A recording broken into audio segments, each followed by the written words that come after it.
पांडुरंगा काय दातु मुनींद्रे समागत्य तिष्ठन्तमानंद कंदम परब्रह्मलिंगम भजे पांडुरंगम अलंकापुरी रम्य सिंहासनस्थम पदांभोज तेजस्प्रदेशम विधींद्रादिदेवे सदा स्तूयमानम समाधिस्थ मूर्तिं भजे ज्ञानदेवम नमो सद्गुरु तुकया ज्ञानदीपा नमो सद्गुरु सच्चिदानंद रूपा नमो सद्गुरु भक्त कल्याण मूर्ती नमो सद्गुरु भास्करा पूर्ण कीर्ती अधिष्ठान जेथे प्रतिष्ठान देखा ते जन्मला तो गुणातीत एका जयाचे निनामे चुके जन्म व्यथा नमस्कार माझा सद्गुरु एकनाथा निवृत्ती ज्ञानदेव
मात देव वैसले सिंहासनी आल्या याचता होय धनी प्रस्तुत सेवा प्रारंभ करण्याअगोदर सर्वांना ज्ञात आहे परिहार देण्याची आवश्यकता नाही आपल्या धुमाळवाडीमध्ये त्या ठिकाणी पंढरीश परमात्मा आणि रुक्मिणी आई साहेब त्यासोबत ज्ञानोबराय तुकोबराय आणि गणरायाच्या श्रीमूर्तीची प्राणप्रतिष्ठा आणि त्या निमित्तानं हा सोहळा आपल्या गावामध्ये आयोजित होत आहे हा सोहळा संपन्न झालेला आहे कलशारोहण झालेला आहे श्रीमूर्तीची प्राणप्रतिष्ठा झालेली आहे आणि हरिकीर्तनाचा या ठिकाणी प्रसंग आहे आणि या ठिकाणी मला संयोजकांनी सांगितलं की एक वेळेत कीर्तन आवरावं लागेल लोकांना भूक लागलेली आहे पण आता हा बाळाच्या उंचीचे गायक आणि वादक तुम्ही आपण नियोजनामध्ये समोर बसलेले आहेत ज्यांचा हात शिरूर तालुक्यात नाही पुणे जिल्ह्यात नाही महाराष्ट्रात कोणी धरणार नाही असे मृदंग वाजक हरिभक्तीपरायण ओंकार महाराज गेगडे असतील आपल्या तालुक्याचं भूषण हरिभक्तीपरायण राहुल महाराज जाधव आलेगावचे तितक्याच उंचीचे त्याचप्रमाणे हरिभक्तीपरायण संभाजी महाराज पवार हरिभक्तीपरायण हरिदास महाराज बोराडे आणि ज्येष्ठ गायक मंडळी आहेत तुम्ही सर्व आमच्या संस्थेतले टाळकरी तुम्ही खाली उराळू नका बाळांनो तुम्ही खालून पायातून नाचले नाही तरी चालेल खालून तुम्हाला टोचतं याची जाणीव मला इथे आणि पडला एखादा कालच एका लेट करायला इथून थोडा पायात गेला म्हणून तुम्ही एक टाळ चांगले वाजवा आणि पोटरीच्या वरती नाचा विठ्ठल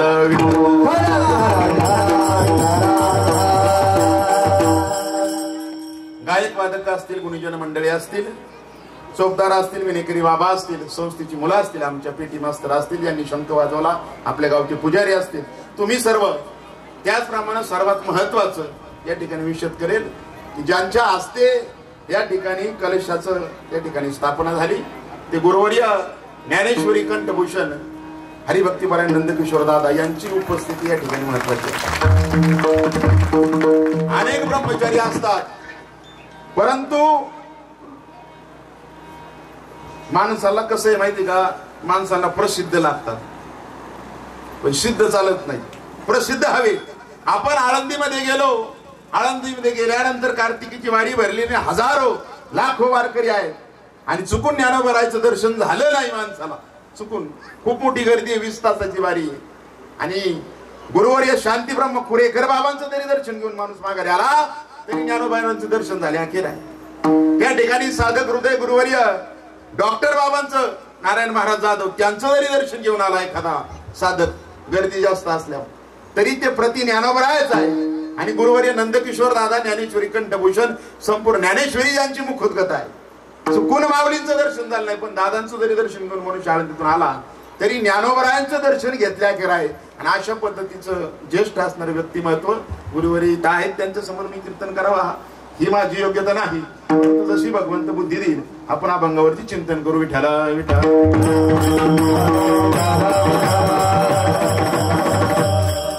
अभंग जगद्गुरूंचा आहे.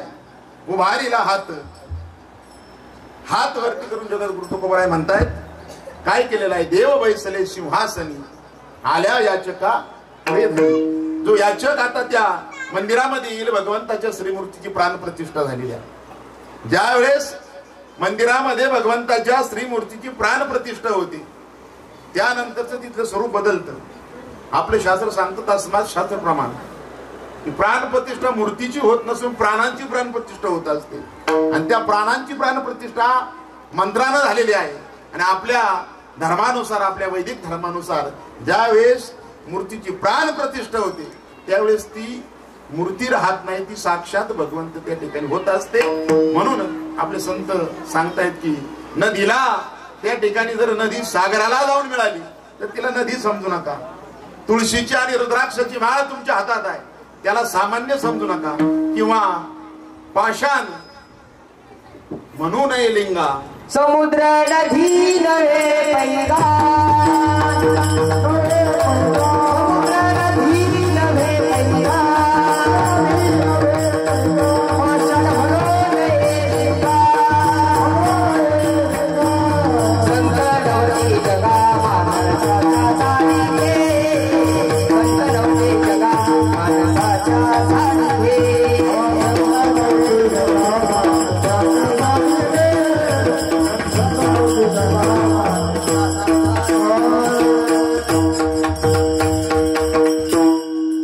तुळशी रुद्राक्ष म्हणू नये माळा श्रेष्ठ तनु देवाची. या ती देवाचं शरीर आहे, देवाची स्वरूप आहे तुळशी आणि रुद्राक्ष.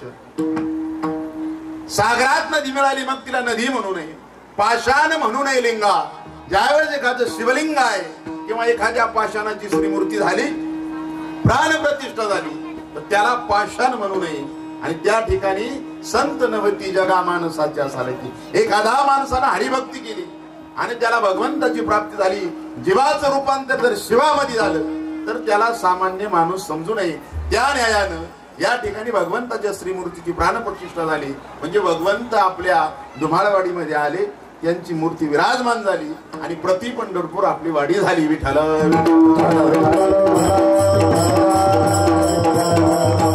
ज्यावेळेस जगद्गुरु तुकोबरायांचे वंशज विश्वंभर बाबा पंढरपूरला जायचे, त्यांच्या जीवनातील प्रसंग असेल किंवा आपल्या तालुक्यातलं वैभव संत श्रेष्ठ निळोबारायांच्या जीवनातील प्रसंग असेल, या दोन्ही महान असणाऱ्या संतांचं पंढरपूरला जाणं असायचं.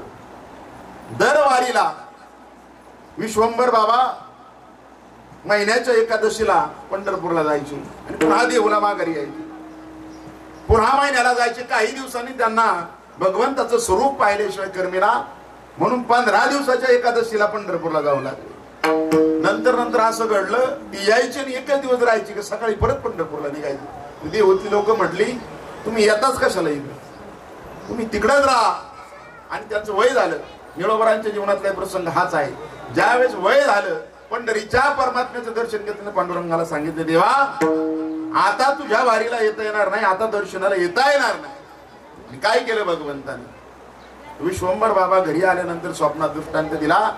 देहू गावामध्ये तुमच्या जमिनीमध्ये आंब्याच्या वनामध्ये त्या ठिकाणी मी आलेलो आहे. आणि त्या ठिकाणी खणलं ज्या ठिकाणच्या जागेचा साक्षात्कार झाला आणि पंढरीश परमात्म्याच्या श्रीमूर्ती तिथं सापडल्या. आज देहू गावामध्ये ज्या प्रतिष्ठापित केलेल्या विठ्ठल रुक्मिणीच्या मूर्ती आहेत त्या स्वयंभू त्या ठिकाणी साधू संतांच्या निरोपामुळे आलेल्या मूर्ती आहेत. त्याच पद्धतीनं विठ्ठलवाडीला त्या ठिकाणी मी आलेलो आहे असा दृष्टांत निळोबारायांना झाला. आणि विठ्ठलवाडीला तळेगाव ढमढरे येथे जाऊन निळोबारायांनी वाजत गाजत श्रीमूर्ती पिंपळनेर या ठिकाणी आणली आणि निळा म्हणे पिंपळनेर दुजे केले पंढरपूर. त्या ठिकाणी पंढरीश परमात्म्याच्या श्रीमूर्तीची प्राणप्रतिष्ठा झाली. ज्या माणसाच्या हृदयामध्ये श्रद्धा आहे तो पंढरीचा मालकच आपल्याकडे प्रतिष्ठापित झालाय. त्याला याच ठिकाणी त्या पंढरीश परमात्म्याचं दर्शन होईल. आता ती ज्याचा त्याचा हृदयामध्ये भाव कसा आहे या भावाला किंमत आहे. विठ्ठल.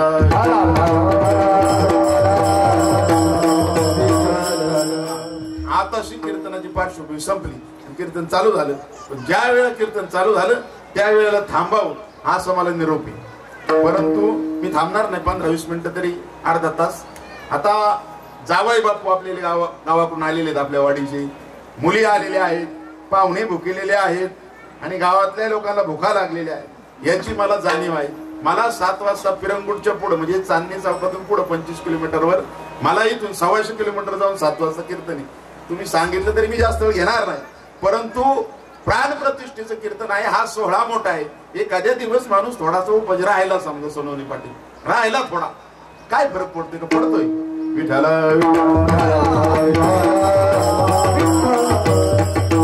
भगवंताचं स्वरूप असं आहे, त्या स्वरूपाची प्रतिष्ठा जर आपल्याकडे झाली, पहा थोडी वेळ टळून गेली, वेळ टळू नये हे गरजेचं असतं. त्यासाठी नियोजन महत्वाचं आहे. पहा मुहूर्त आपण काढतो कशासाठी, कशासाठी काढतो मुहूर्त? काय कारण असतं मुहूर्ताचं? मुहूर्ताचं महत्व 1 मिनिटात तुम्हाला सांगतो मी, 1च मिनिटात. आपलं लग्न असतं 12:45 लागतं 4:37 मिनिटाला. लोकांना माहिती दिवस मावळाच्या आधी लागलं म्हणजे झालं, बाकी काय. असे मुहूर्त आपण पाळतो. पण पहा वशिष्ठ ऋषींनी मुहूर्त काढला, जे ब्रह्मश्री आहेत ब्रह्मश्रींनी मुहूर्त काढला. कोणाचा? प्रभू रामचंद्राच्या राज्याचा राज्याभिषेक करायचा आहे. राजसिंहासनावरती प्रभू रामचंद्राचा राज्याभिषेक करायचा आहे. हा मुहूर्त काढला. कुणी काढला? वशिष्ठ दत्त. मुहूर्त जो काढला तो वशिष्ठांनी काढला. आणि तरी सुद्धा प्रभू रामचंद्राला वनवासाला जायला लागलं. अध्यात्म रामायणामध्ये प्रश्न आला, प्रश्न विचारला अध्यात्म रामायणात की मुहूर्त काढणारे सामान्य नव्हते, वशिष्ठ ऋषींसारखे मोठे होते ब्रह्मश्री. आणि तरी सुद्धा प्रभू रामचंद्राला कुठं जावं लागलं? श्रीराम रमते वनवासा. का जावं लागलं वनवासाला? किम करोति शुभ ग्रहम. प्रश्न विचारला त्या अध्यात्म रामायणात, तुमचे शुभ ग्रह काय करत आहेत ज्यांचा मुहूर्त काढला होता? त्याचं उत्तर असं आलं, ज्या वेळेस मुहूर्त काढला वशिष्ठ ऋषींनी सांगितलं दशरथाला की प्रभू रामचंद्राचा जर राज्याभिषेक होणार आहे, प्रभू रामचंद्र जर राजा होणार आहे, तर संबंध असणाऱ्या प्रजेला अयोध्येला आनंद होणार आहे. या आनंदाच्या भानामध्ये प्रत्येक जण भावविभोर होणार आहे, त्याला भान राहणार नाही कशाचं. आणि भान राहिलं नाही आणि वेळ टळून गेली तर मात्र आपल्याला विघ्न येऊ शकतो. म्हणून मुहूर्त पाळा असं कोणी सांगितलं होतं? वशिष्ठ ऋषींनी. परंतु थोडीशी वेळ टळून गेली. वेळ टळून गेल्यामुळे काय झालं? माणसाला महत्व मुहूर्ताचं नसतं, ते आपण ठेवलंच पाहिजे. विठ्ठल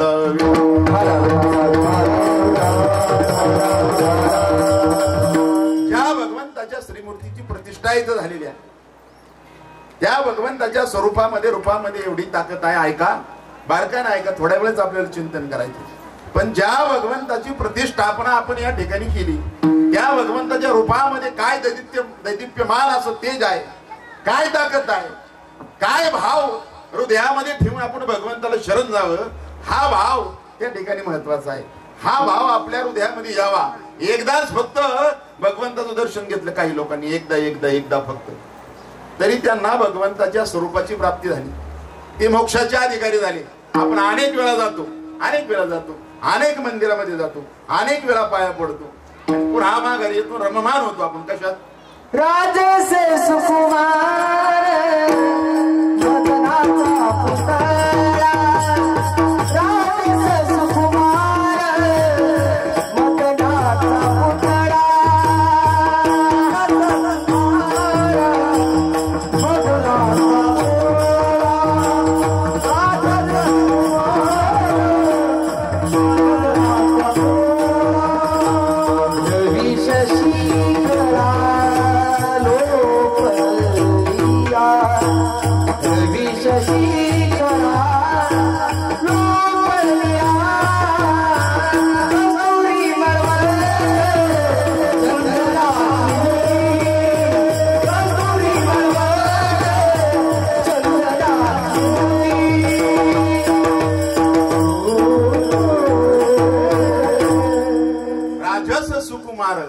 मदनाचा पुतळा.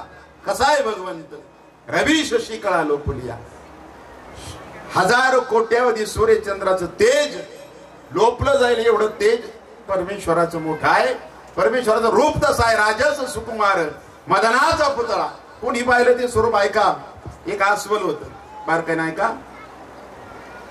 अस्वल जंगलामध्ये फिरत असताना त्याच्या मागोमाग त्या अस्वलाचं पिल्लू चाललं होतं. तरुण असणार ते पिल्लू आणि त्या अस्वल पुढे चाललं. त्या अस्वलानं सांगितलं पिलाला, आता शिकार पुढे येते. पुराणातली गोष्ट सांगतोय, शास्त्रातली, बारकाईनं ऐका. आता शिकार पुढे आहे, मी शिकार पकडण्यासाठी जोरानं पळणार आहे, तू सुद्धा प्राणपणानं माझ्या मागे पळ. अशा बाळाला त्या अस्वलीनं सांगितलं आणि अस्वल जोरात निघालं. जोरात ती अस्वलीने एका शिकारीच्या मागे पळते. जंगलामध्ये शिकारीच्या मागे ती अस्वल पळत असताना त्या अस्वलीचं पिलू त्याच्या मागे पळतंय. आणि काही वेळानंतर दोघांची चुकामुक झाली, ती पिलू मागे राहिलं. आणि मग त्या आईनं वळून पाहिलं की आपलं बाळ आपल्या मागे आलेलं नाही. मग त्यानं शिकार सोडून दिली आणि पुन्हा ते माघारी फिरलं. माघारी फिरल्यानंतर पाहू लागलं की आपली कन्या किंवा आपलं पिल्लू असणार ते अस्वल चुकलंय कुठं, पाहू लागलं. आणि मग दोघं बाईता पाहू लागली. नर आणि मादी असणारी ती दोन्ही अस्वल आपल्या मुलाचा, आपल्या मुलीचा शोध घेऊ लागली. आणि 1-2 तासानं एका झाडाखाली निवांत बसलेलं त्यांना ते पिल्लू दिसलं. त्याच्या जवळ आले आणि विचारलं त्याला की आपण रोज शिकार ज्यावेळेस आपल्या नजरेत येते आपण जोरात धावतो आणि तू सुद्धा आमच्या मागे तितक्याच वेगानं धावते. आज तू मला माघारी दिसली नाहीस म्हणून आम्ही शिकार सोडून माघारी आलो. आज आपल्याला उपाशी राहावं लागेल, का तू आमच्या मागे धावली नाहीस? त्या पिलाला प्रश्न विचारला. त्यावेळेस त्या कन्येनं, म्हणजे त्या अस्वलाच्या कन्येनं उत्तर दिलं की बाबा, आई, मी तुमच्या मागे धावत होते. त्यावेळेस एक दैदित्यमान असा पुरुष मी पाहिला, एक लावण्यखानी पुरुष मी पाहिला. त्याचं सौंदर्य एवढं होतं, त्याच्या रूपावरती मी मोहित झाले आणि मनोमन त्याला पती म्हणून मी वरले. काय सांगितलं? अस्वल सांगतंय बरं का, अस्वल सांगतंय, अस्वलाचं पिलू सांगते की एक दैदिप्यमान लावण्यखानी नाविन्यपूर्ण असा पुरुष मी पाहिला. त्याचं सौंदर्य इतकं होतं की मी तुमच्या मागे यायला विसरले आणि त्याला मी मनोमन पती म्हणून वरलेला आहे. त्यावेळी ती अस्वल बोलू लागली, आपण अस्वल आहोत, तू माणसाचा कोणीतरी देहधारी जीव पाहिलास, पुरुष पाहिलास, त्याच्यावरती तू मोहित झाली. हे कसं शक्य आहे की तो तुला पत्नी म्हणून स्वीकार करेल? चल आपल्या बरोबर घरी चल. त्यावेळेस ते पिलू त्यांच्या मागे जाऊ लागलं, त्याला चालता येईना. त्यांनी सांगितलं, तुला का चालता येत नाही? त्या पिलानं सांगितलं, आता मला जगामध्ये दुसरं काहीच दिसत नाही, काहीच दिसत नाही, मला रस्ता सुद्धा दिसत नाही, मला हाताला धरून घरी न्या. एकदा फक्त मी जगातला सर्वात सुंदर असणारा पुरुष पाहिला, त्याच्या व्यतिरिक्त आता माझ्या डोळ्यामध्ये दुसरं रूपच नाही, त्यामुळे मला दिसत नाही, तुम्ही मला घरी घेऊन जा. त्या बाळाला घरी आणलं. घरी आणल्यानंतर अन्न पाणी त्या बाळाने सोडलं. अस्वलाचे झोप सोडली, अन्न पाणी सोडलं. आई वडिलांनी अनेक समजूत काढली की कोण तो लावण्य खाली पुरुष तू पाहिला, आम्हाला तर दिसला नाही, आपल्याला तो भेटलाय नाही आणि त्याला तू पती म्हणून वरलंय आणि म्हणून अन्न पाणी आणि झोप सुद्धा तू सोडून दिली. अनेक वेळा समजवण्याचा प्रयत्न केला. 15-20 दिवस ते पिलू उपाशी राहिलं आणि परिणामी ते मृत पावलं. ऐका काय पाहिलं होतं त्या पिलानं? प्रभू रामचंद्राला त्रेतायुगामध्ये अरण्यामध्ये वनवासाला जात असताना त्या अस्वलाच्या पिलाने पाहिलं आणि त्या विटेवरच्या मालकाला, अनंत कोटी ब्रह्मांड नायकाला त्याचं रूप एकदाच माणसानं नाही अस्वलानं पाहिलं. तर ते अस्वल त्या भगवंताच्या रूपावरती मोहित झालं आणि अन्न पाण्याचा त्याग करून त्याने जीव सोडला. पण भगवंताची कृपा अशी आहे की माझ्या रूपावरती मोहित होऊन ज्यानं माझ्यासाठी प्राण सोडला त्याची इच्छा भगवंतानं पूर्ण केली. पुढच्या अवतारामध्ये, श्रीकृष्ण अवतारामध्ये, जामवंती नावाची जी अष्टराण्यांमध्ये पत्नी आहे ते त्या अस्वलाचं पिलू आहे. एकदा भगवंताच्या रूपावरती मोहित झालं, परत दुसरं पाहिलं नाही. आपण जगामध्ये अनेक वेळा भगवंताला शरण जातो, पण आपण तिथे गेल्यानंतर म्हणतो देव माझा, मी देवाचा, हीच माझी सत्यवाचा. बाहेर येतो, घरी जातो, बायकोला म्हणतो तू माझी, मी तुझा, हीच माझी सत्यवाचा. गावात येतो, गावात आले म्हणतो पैसा माझा, मी पैशाचा, हीच माझी. असा आपला भाव जर वाटला गेलेला असेल सर्व ठिकाणी तर आपल्याला देवाची प्राप्ती होईल का? म्हणून भगवान श्रीकृष्ण गीतेमध्ये सांगतात अर्जुनाला, तू मला शरण ये, पण कसा आहे, त्वमेव शरणं गच्छ सर्व भावेन भारता, तू पूर्ण भावानं मला शरण ये. तर मनोनी शरण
प्राणप्रतिष्ठा करतो.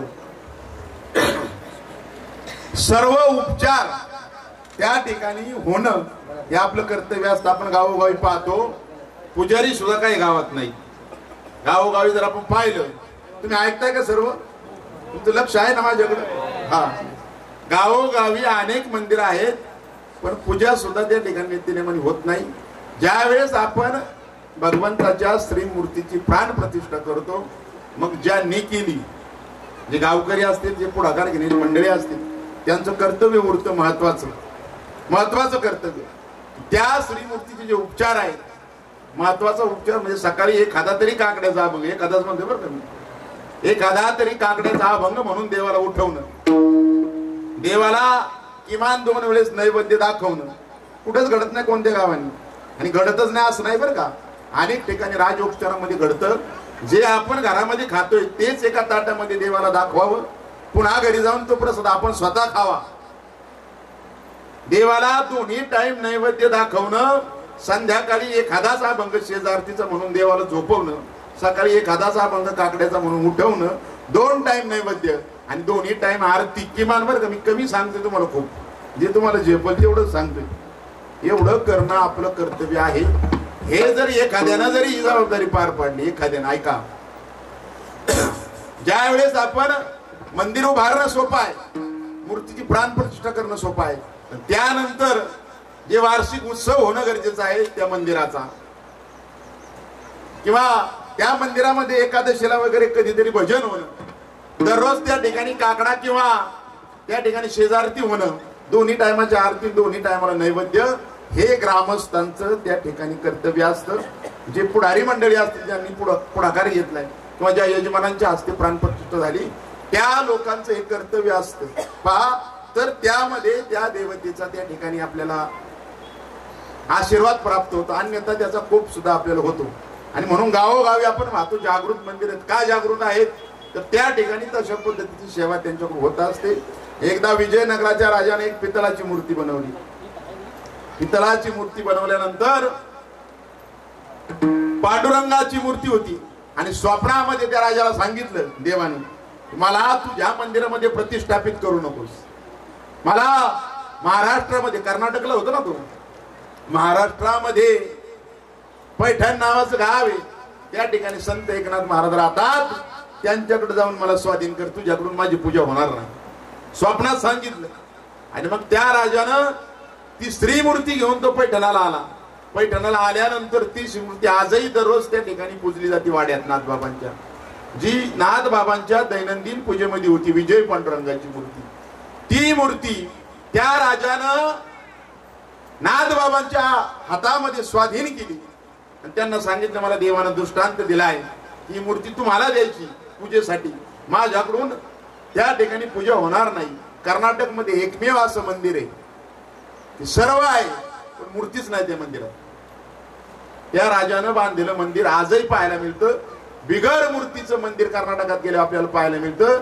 संबंध भारतामध्ये एकमेव मंदिर आहे जिथं मंदिर आहे, सर्व पूजा म्हणजे भजन होते, पण मूर्तीच नाही देवाची. ती मूर्ती एकनाथ महाराजांना आणून पैठणाला दिली. दिल्यानंतर एकनाथ महाराज म्हणते तुला स्वप्नात दृष्टांत दिला, पण मला काही दृष्टांत झालेला नाही, मी काय ह्या मूर्तीचा स्वीकार करावा असं फक्त एकनाथ महाराज म्हटलं. त्यावेळेस त्या मूर्तीचा हात जो कमरेवरती होता तो असा झाला, एक हात असा, आणि जी वीट आहे त्या विटेवरती अक्षर उमटली, दास जीव घालना. काय अक्षर उमटली? दास जीव घालना. जिथं तिथं आपण पाहतो पांडुरंगाच्या मूर्तीचे हात असे आहे, तो पितळी असणाऱ्या मूर्तीचा हात असा झाला. आजही आपण जर पैठणात गेलो तर विजयी पांडुरंगाची मूर्ती आहे, त्या मूर्तीचा एक हात असा आहे आणि तो हात एकनाथ महाराजांकडे मागतोय, मला काहीतरी प्रसाद अन्न खायला द्या, असं देवानं आपल्याकडे मागावं. अशा पद्धतीने सेवा आपल्याकडून घडावी. आणि मग एकनाथ महाराजांनी त्या मूर्तीचा स्वीकार केला. स्वीकार करत असताना सांगितलं परमेश्वराला, देवा एका राजाच्या घरची मूर्ती ही, तिथं राज उपचारामध्ये तुम्हाला चांगले चांगले पदार्थ त्या ठिकाणी नैवेद्य मिळाले असते, माझ्याकडून विशेष काही होणार नाही, तरी भगवंत त्या ठिकाणी आवाज देत आहेत नाथ बाबाला, दास जीव घालना, मी तुझ्याकडे राहायला तयार आहे. आणि मग नाथ बाबांनी काय केलं, वाटीमध्ये लोणी घेतली, साखर टाकली, साखर आणि लोणी त्या हातामध्ये दिले देवाला खाण्यासाठी. आजही जर पैठणला आपण गेलो आणि तुम्हाला जर त्या मूर्तीला स्पर्श करायला मिळाला तर आज सुद्धा त्या मूर्तीचा जो उजवा हात आहे, जो पुढे केलेला आहे, तो हात तेलकट लागतो, लोणचट लागतो, म्हणजे लोण्यासारखा लागतो. त्या मूर्तीला किती धुवून काढलं तर लोणी लागलेल्या हाताचा तेलकटपणा अजून 500 वर्षामध्ये गेलेला नाही.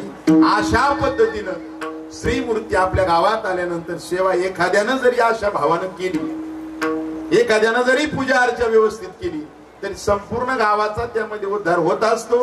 कसा होत असतो मी नाही सांगत, तुकाराम महाराज सांगतात अभंगाच्या 3ऱ्या चरणात,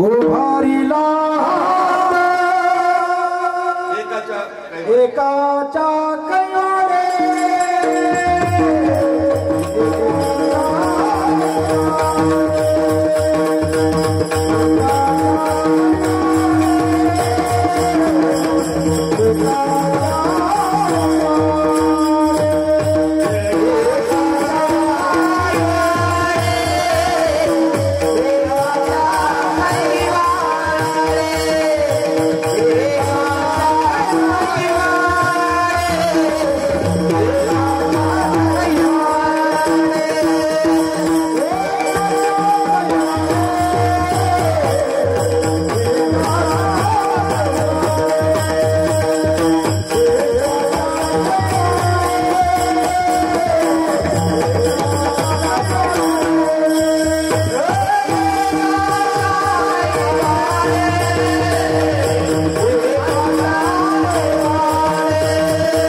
कयारे उगवी अनेकांचे कोडे किंवा बहुतांचे कोडे, एकाची सेवा घडते पण अनेकांचा त्यामध्ये उद्धार होतो, कारण त्या श्रीमूर्तीमध्ये नवचैतन्य राहतं आणि मग जो दर्शनाला जाईल त्याच्यावरती सुद्धा कृपा होते.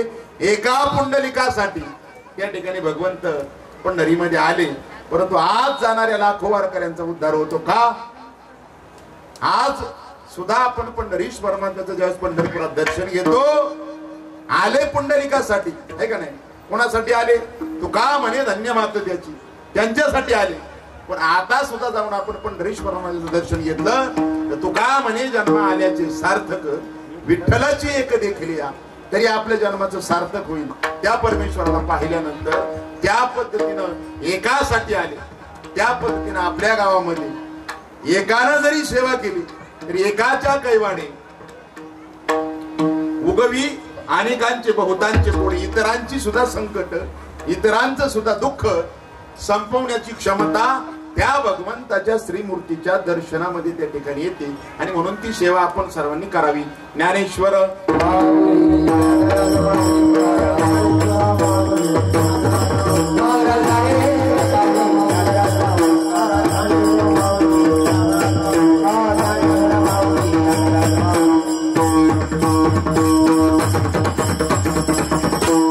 तातडीनं थांबू का? 5 मिनिटं बोलू, थांबू तातडीनं.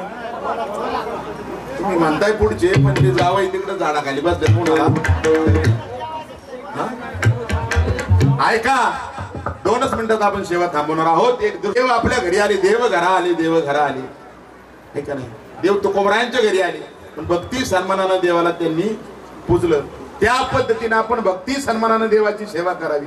एकदा जगद्गुरु तुकोबरा, ऐका 2 मिनिटाचा दृष्टांत आहे, त्यानंतर सेवा आटोपती घेऊ. जगद्गुरु तुकोबरा आहे, दररोज त्या ठिकाणी उठल्यानंतर आपण जातो पाणी धरायला वावरामध्ये, हे का? पहाटे 3:30ला जातो आपण, बिबटे आला तरी. का? आपल्या माग आपली इच्छाच तिकडे.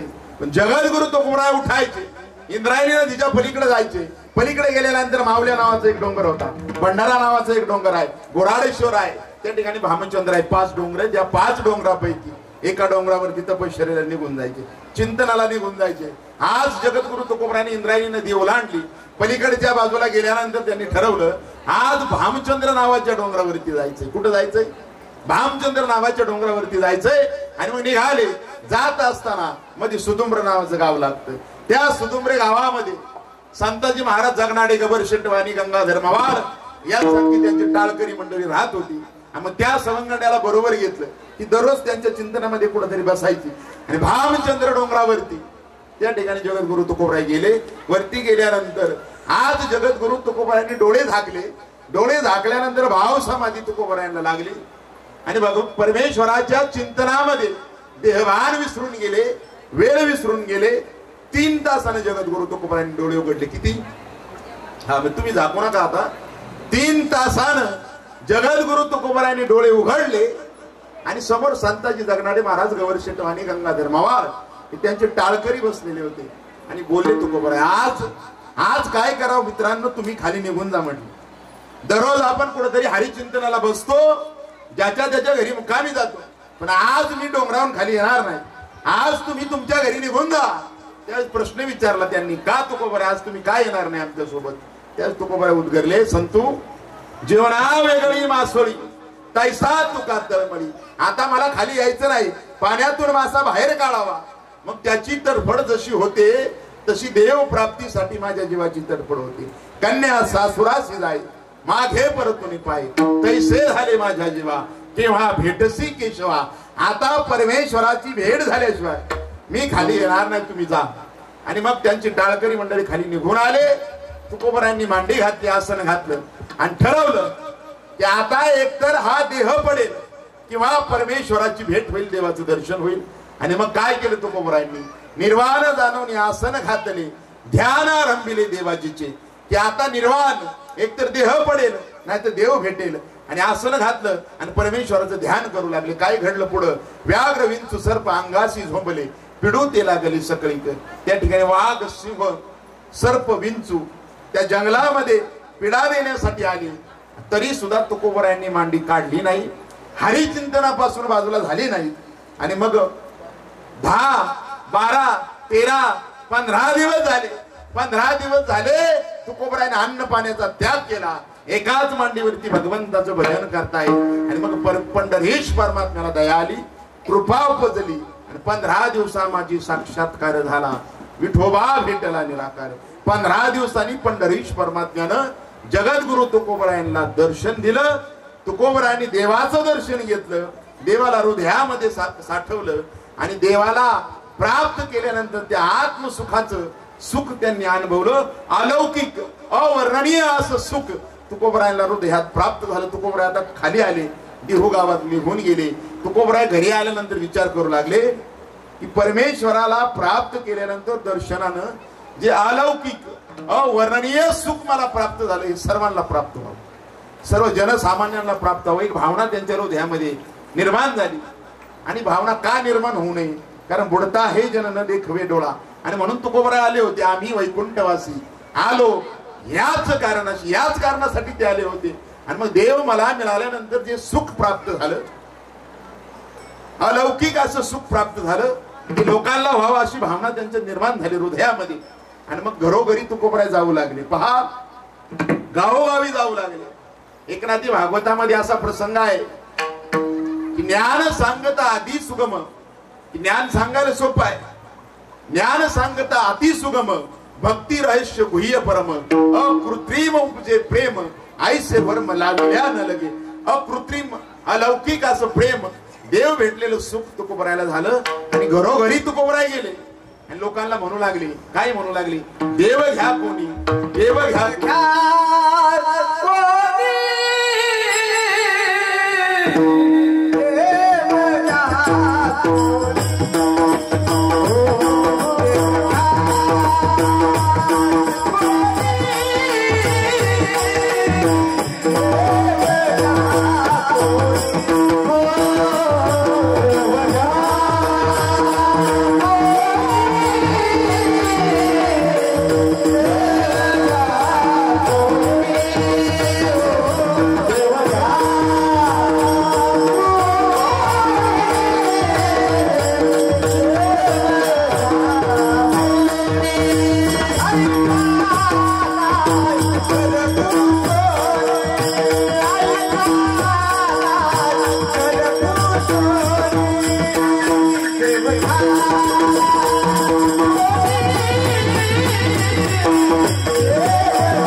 आईताला घर पुसोनी.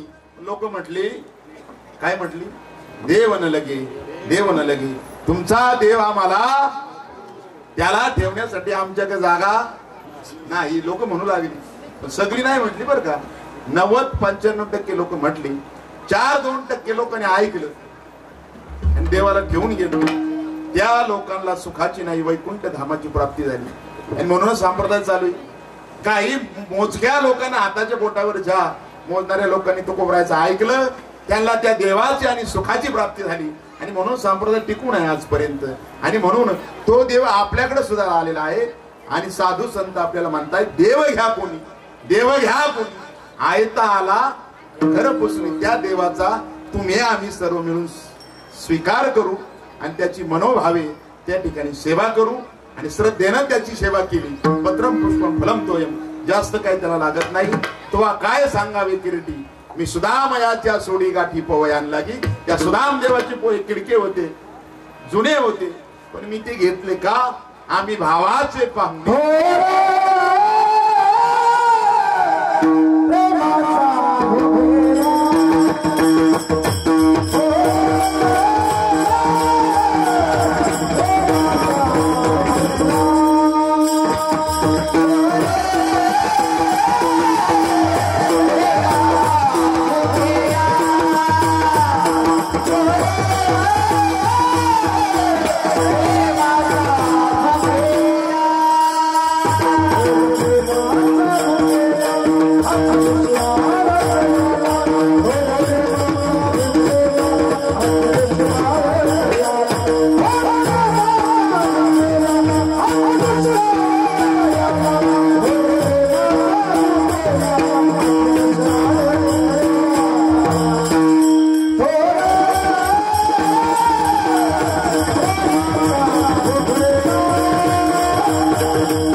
केला हाच दुष्काळ तयाला. आम्ही भावाचे पाहुणे भलतिया.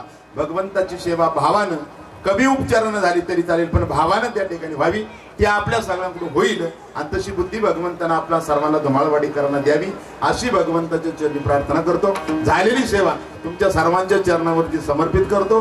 थोडा अधिकचा वेळ झाला, तसा 1.5 तास झाला, 6:15 ते 6:45, पण नियोजित वेळेपेक्षा मात्र 15-20 मिनिटं पुढे गेलो. 2:30ला थांबायचं होतं म्हणून तुमची माफी मागतो, दिलगिरी व्यक्त करतो. आभाळाच्या उंचीचे गायक वृंद संभाजी महाराज पवार, हरिदास महाराज बोराडे, नाव मला माहित नाही, गुणीजन असणारी कदम महाराज असतील, सर्वांना अंतकरणापासून धन्यवाद देतो. हरिभक्तीपरायण राहुल महाराज जाधव, हरिभक्तीपरायण ओंकार महाराज गेगडे, पेटी मास्तर विनेकरी बाबा, चोपदार आमचे गुरुवारी नंदकिशोर दादा, तुम्ही सर्व प्रेमाची मंडळी आता बरीच ओळखीची आहेत, कोणाचंच नाव त्या ठिकाणी मी घेत नाही. साऊंड सिस्टम उत्तम होती, सर्वांना धन्यवाद देतो.